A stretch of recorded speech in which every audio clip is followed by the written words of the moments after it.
হয়, নমস্কাৰ বন্ধুসকল। আজি 12 নম্বৰ দিন।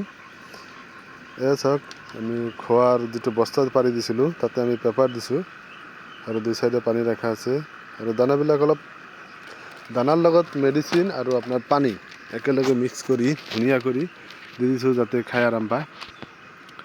এয়া চাওক কি ধুনীয়াকৈ দিছোঁ গোটেইখিনি এঠান আৰু মানে হেঁচা হেঁচি নালাগে। এয়া চাওক আমাৰ পোৱালিকেইটা কেনেকৈ মানে ভোকো লাগিছে। বৰ্তমান ৰাতিৰ সময়, ৰাতি মানে সন্ধিয়াৰ টাইম 8:30মান বাজিছে আৰু ইফালে এয়া চাওক কি ধুনীয়াকৈ আছে।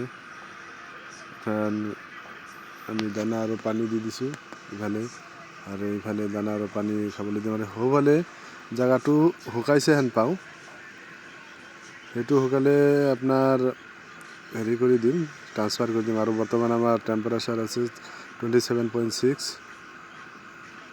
অলপ পাছতে আমাৰ লাইট বন্ধ হৈ যাব অট'মেটিক। 27.8 কৰা আছিল।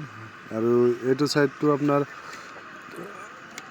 টোকেইটা যে তিতি গৈছিল, আপোনালোকে আগৰ ভিডিঅ' চালে গম পাব। শুকাইছে হেন পাওঁ, অলপ বাকী আছে। 2-4 দিনতে আমি সেইটো ছাইডৰ পৰা পোৱালিকেইটা ট্ৰান্সফাৰ কৰি এইটো ছাইডত দিম আৰু সেইটো ছাইড শুকাবলৈ দিম। এই চাওক মুৰ্গী পোৱালিকেইটা আছে এইফালে, আৰু এইটো আৰু এটা কথা বন্ধুসকল, ইফালে আপোনাৰ আমাৰ এটা পোৱালি যে আছিল মানে বেমাৰ হৈছিল, সেই পোৱালিটো ইয়াতে ৰখা আছে। এইটোৰ ভিতৰত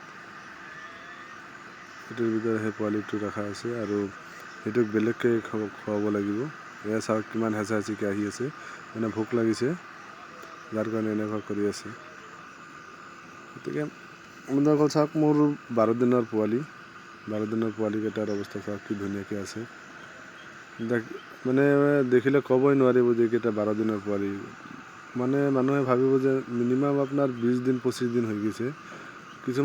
কিছুমানটো আপোনাৰ আধা কেজিৰ ওপৰত উঠি গৈছে, কিছুমান আধা কেজি আছে, মানে 400 গ্ৰাম আছে, 350 আছে, আৰু সৰুও আছে, মানে 250 গ্ৰামৰো আছে।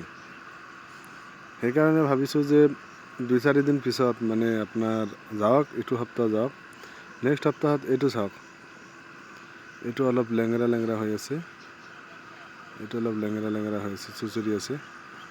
এইটো ভৰিত কিবা হৈছে, এণ্টিবায়'টিক আৰু আপোনাৰ অলপ হেৰি খুৱাই দিম, ঠিক হৈ যাব চাগে। এইটো ভৰি অলপ মালিচ কৰি দিলোঁ, এইটো লেংৰা লেংৰা কৰি আছে, ঠিক হৈ যাব, কথা নাই। আৰু ইফালে আপোনাৰ দ্বিতীয় কথা হ'ল যে এইটো সপ্তাহৰ পিছত মানে পোৱালিকেইটা বাছনি কৰিম, সৰুকেইটা এক চাইড কৰিম আৰু ডাঙৰকেইটা এক চাইড কৰিম। নহ'লে কি হয়, ডাঙৰকেইটাৰ কাৰণে সৰুকেইটাই খাবলৈ নাপায়। এয়া চাওক কি অৱস্থা, সৰুকেইটা পিছে পিছে ঘূৰি আছে, চিটে পোৱা নাই, কিন্তু ডাঙৰকেইটা খাই আছে। সৰুকেইটাক মানে জাগাই দিয়া নাই খাবলৈ,